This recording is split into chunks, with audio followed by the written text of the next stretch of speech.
এখন আইনা বহুতো মূল্যৱান সম্পদৰ দৰে মোৰ আপোন আছিল। এখন আইনা।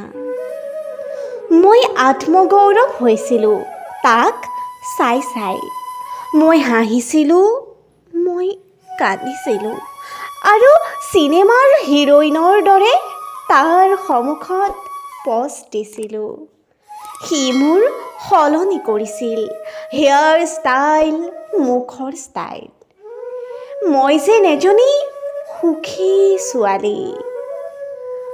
কিন্তু এদিন নিঃশব্দ হৈ ভাগি পৰিছিল মোৰ বুকুৰ পৰা বহু তললৈ। মই বহুবাৰ জোৰা লগাবলৈ চেষ্টা কৰিও অসফল হৈ ৰ'লোঁ।